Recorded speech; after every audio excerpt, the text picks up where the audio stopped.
People keep writing me, you know, the occasional person, but enough people write me, you know, they mention, well, you know, why do you bash the Baptists or people's religion, you know?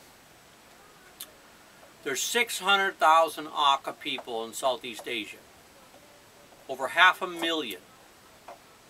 And do you have any idea what American missionaries, Italian missionaries, Australian missionaries, Norwegian, Swede, Malaysian, Chinese, Presbyterian, Korean Presbyterian, Jehovah's Witnesses, and Mormons, do you have any idea the extent that they go to bash the religion of the Aka people? Ask yourself that. Get off your... The Baptists sent Paul White Lewis, an American Baptist missionary, to Thailand and Burma. And you know what he did to get his PhD? He sterilized hundreds of Aka women. You know, I can't... I gotta say something, you know, this... I hope that when she gets done with her civil lawsuit, I hope they have to sell City Hall, sell the bricks, I hope they have to sell the Baptist church, I hope they have to sell half the town to pay her when I read details about what they did to that girl.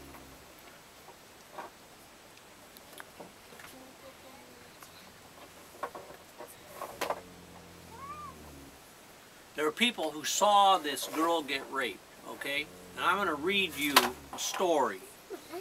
This whole situation is very sad. And remember, she tried to file a suit against the town of Chilhowie. Not sure how that's come out.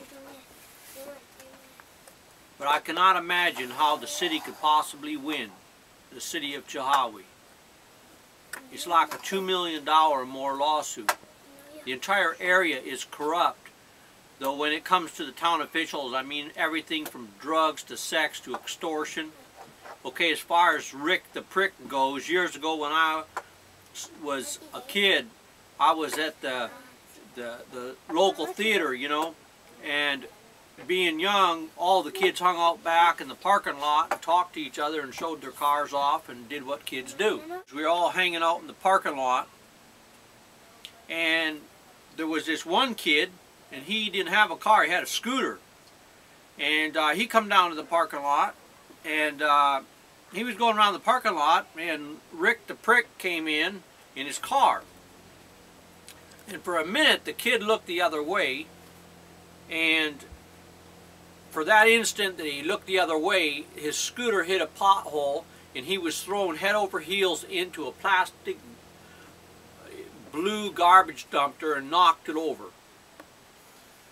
He got his face all cut up and he was bleeding, his hands were bleeding, and he was laying on the ground, and Rick the Prick comes over to him, right? And he asks for some help to get up.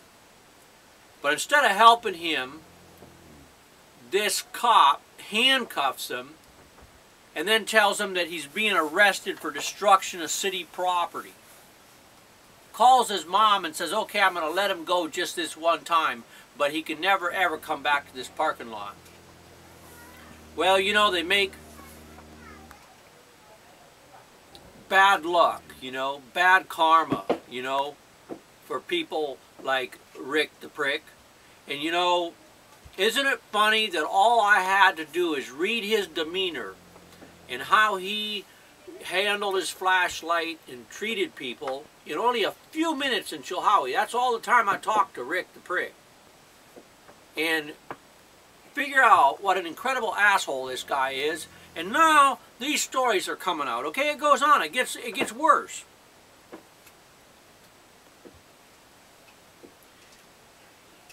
There was blood all over this kid's face and pebbles in his forehead, and he asked for help and he got handcuffed instead.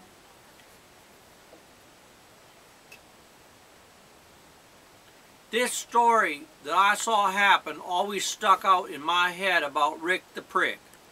Who does that to a human being that is on the ground in tears with blood running down their forehead? I know I would not have the heart to. Anyway, like I said before, we support you 100% in your efforts to tell this town's story. Please do not give up or back down in this fight that someone needs to win, and you seem to be the only one person that has ever tried to stand up for what is right in that town. You know, it comes to mind when I read the details of the rape of this young woman in Chilhowie, that Sheffield and Doss and Rick the Prick and the other people that were involved planned this. And that makes it a conspiracy. Alright? These guys still should not be seeing the light of day for what they did to this young woman. People saw the rape, but considered the fact that it was cops doing it, they kind of were thought to turn and look the other direction. So yes, they pretty much put on a show of raping this girl. There's a lot of people that saw it and thought it was just part of the haunted house show. And yes, the third cop was Rick the Prick. I find it very strange that right after the whole thing happened, there were rumors that him and his wife were having trouble with their marriage. I'm guessing she found out he was the watchdog holding the door and she threatened to leave. So you have the story there. That was a sweet girl. He was at the wrong place at the wrong time. So these guys raped this girl in front of a bunch of other people. You have any idea, you guys, what would happen to you if you did that in a town in Oregon? If you did that out in cowboy country in eastern Oregon? You have any idea? You would be crying to a man named Jesus and your mother.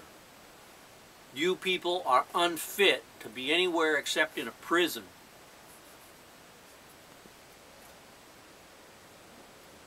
That's somebody writing me and telling me what happened in this town, what they saw, what they were told happened in this town. Town in Chilhowie. Chilhowie City Limits. This is Chilhowie City Limits episode 8. Keep sending your stories and your letters and your emails and your posts to YouTube. Extortion. People getting strong-armed. We want to hear about it. Dig down in your memory and pull up every piece of dirt you got. Here's a comment on day 324. I want you to know that there are several good people there in Chilhowie and a lot of rotten eggs. May the good Lord bless you on your journey after you had to encounter what you did in Chilhowie. Everything you said in the video was nothing that anyone couldn't find out about the town by looking up the archives in the newspaper. I am writing from out of state. I'm a former resident of Chilhowie.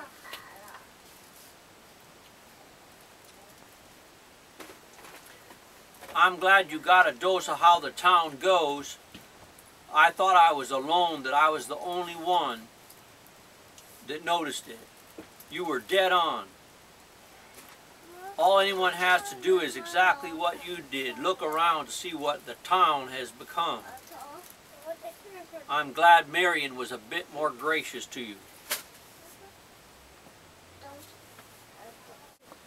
So I wonder if Gary Henninger's daughter knew that he was showing a tape of her and a woman to the people at the police department. That's one thing I wonder. The other thing that I like to comment on is that people are writing me from out of state. They have so been affected by what they saw happen in Chilhowie during the years that they lived there. The corruption, the few people that control the whole town, that they saw this video and now these series of videos on the internet and wrote letters saying that's what that place is like. And it's not complimentary, let me tell you.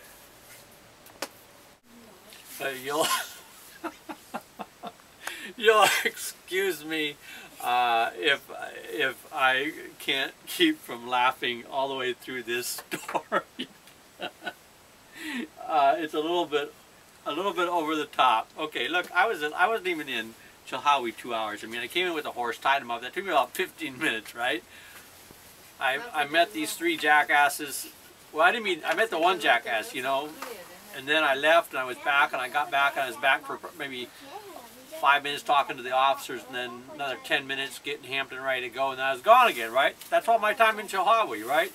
But I said something was really messed up in that town, okay?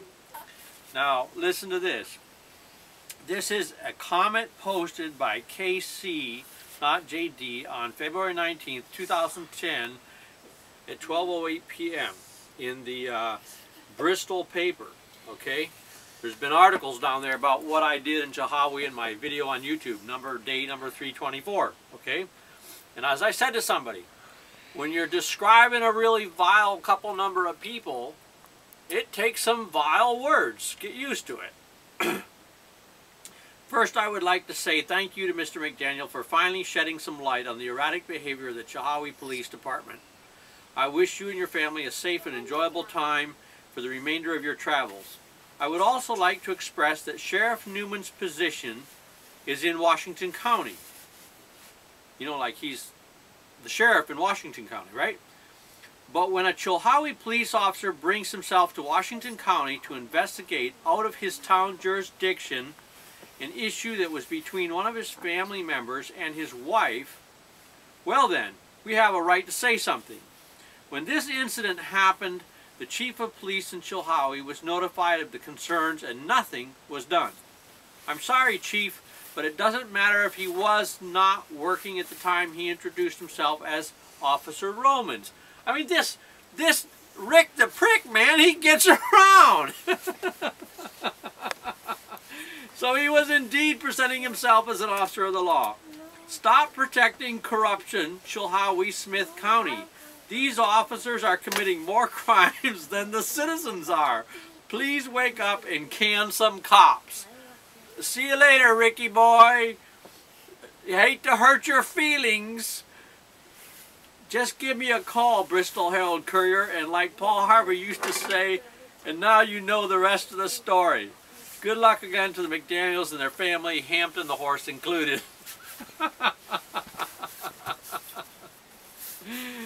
Oh yeah, okay, that's pretty funny, okay? So what I want to re-emphasize, since this is Chilhowie City Limits number 8, we're already 8 videos along into this discussion, what I want to re-emphasize for you is this. When I tied Hampton in the park, and this often happens as I travel, I've been on the road 350 days, I know what I'm talking about. I'll have to tie him somewhere because I got to get back on the road, moving back towards the bus before it gets dark. People that know who I am can't see me and they won't pick me up. So when I got to the park, I thought, man, this is really cruddy grass. There's not much grass here and it's not going to feed the horse. And I tied him up. As I was walking through the park, I saw that there's like this goose poop everywhere, right? And so I pretty much I figured, well, when I get back, I'll take a walk around, and if I can find something better or meet somebody or something, I'll move him to a better spot where there's a bunch of grass for him to feed on. And I do this quite often. I'll come back, find the location where I'm going to put the bus, and go looking for a place for more grass for Hampton, and then I'll get, you know, the bus temporarily parked, then go find a place for Hampton where there's parking nearby, then move Hampton, then come back, move the bus again, you know, maybe halfway across town or something. And sometimes I'm out till midnight or later doing this. Sometimes I'm out till 5 o'clock in the morning getting the bus and the horse together. So the discussion with Bill Boswell, and I want you to listen to this really close because I keep seeing it in the newspaper that the discussion between me and Bill Boswell was I was upset with Bill Boswell because he wouldn't let Hampton stay in the horse. Hampton the horse stay in the park. This was never ever the discussion. The discussion I had with Bill Boswell, because I didn't really want Hampton to stay in the park because there wasn't any grass there. The discussion I had with Bill Boswell was, well, you know, you're going to have to move your horse. I said, that's fine, but I wanted to look for another place to put him, so I just said to him, hey, do you know of any other place that I could put him in town? Not that he controlled the whole town, right? but maybe he would have a suggestion. It was a courteous way, polite way to seek a solution, right? Because we didn't really, he was real rude to me, and I was just, okay, you know, you got any other place that you can suggest that I put him in town? Is there, you know, another place? And he said no, and it wasn't like no, it doesn't come to mind at the moment. It was no as in you don't keep your horse in town. That was what the discussion was about. And no, you don't park your bus here. And no, you don't keep your horse at McDonald's, right? So call me, email me if you want me to type this out in big clear letters for you. The discussion with Bill Boswell was never about whether or not I could keep the horse in the park. The discussion, Bill Boswell, it wasn't a discussion, it was a statement by Bill Boswell. You can't keep your horse in town. Okay, so Chilhowie City Limits. That's why we call this video the Chilhowie City Limits. Keep your horse and your bus outside Chilhowie City Limits. Don't visit the place, right? Till they change it, shake this place up, and get rid of the scum. But anyway, that's what it was about. I never have a set place where I keep my horse because there's all kinds of reasons why people... In 350 days, can you imagine how many reasons there are? People have told me to move my horse or asked me if I could move my horse. There's all kinds of reasons. So I'm like super flexible. It's like, oh, not a problem. I gotta get pissed off about it? Not at all. But when somebody tells me that there's no place in the entire town to put the horse, I figure they specialized in being an asshole, running an asshole town, right?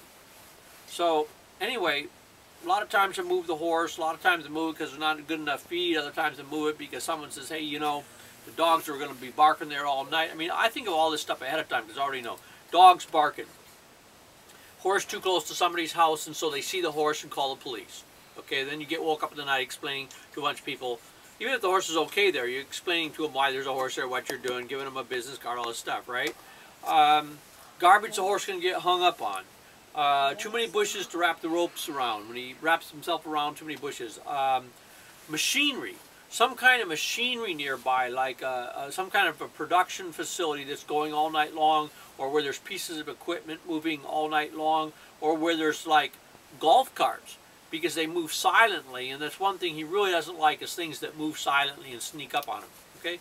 So all kinds of reasons that I anticipate and say, okay, I'm going to have to put this horse here temporarily, and I'm going to come back and move him, right? Sometimes I put him in a place that I've got to move him as soon as the sun comes up, just because it's going to be too much of a hassle. Traffic is going to be able to see him and stuff. He's too obviously out in the open. Not that there's any problem for him, but people can call 911 all the time. There's a loose horse out here. Well, he's tied up. Well, you know, he's eating breakfast, whatever. Okay? But that happens a lot. So anyway, Bill Boswell, Hampton didn't sleep anywhere in your town. He moved on down the road, but the problems haven't. To the people, the good people in Chilhowie who have been living under this muck that runs the town for years, hold a meeting at Town Hall. Call the news media, like Bristol, like TV stations, like whoever, and request the state police to be there at the meeting. And then say whatever you want. If you know what's going on in the town, talk about it, okay? Ask the people that are no good in the town leadership to step down. And just get on with it. I mean, you've got the Bristol paper, you've got people writing into the Bristol paper, you've got the Washington County Sheriff's Department ridiculing these incompetent police officers that come over from Chilhowie. So you've got everybody backing you, saying, clean up your town, we'll back you up, get rid of these people, start over. I mean, you got Gary Henninger, you got Steve Price, you've got Rick Romans, you've got Bill Boswell. I mean, they're a farce. So just call your own meeting, get it all straightened out, because there's a lot of people in Chilhowie who are really good, and you deserve better than that, and it's time that you got the kind of government that can make Chilhowie a warm place where anybody would want to come and spend the day or the afternoon or a couple days. All right? And good luck. Okay, I want to read another comment that's coming in on YouTube. because these are really serious comments by people that are really concerned about what's going on in Smith County and Chilhowie, and what it is they can do to get out from under the situation, what it is. And this illustrates it, this email. Chilhowie is not the only place that treats outsiders bad. I got arrested for going to a police station in Saltville, Virginia for concern for my son. This is Smith County. You have no civil rights or no freedom of speech. My case was dismissed, but they did violate my civil rights and got by with it like you. I will never be back in this town again. They all know too much on each other for a change. In other words, they all know the dirt on each other, so nobody is able to get rid of anybody else. Okay? That's what he's saying. But there's got to be good people there, and you have to make a break with it at some point.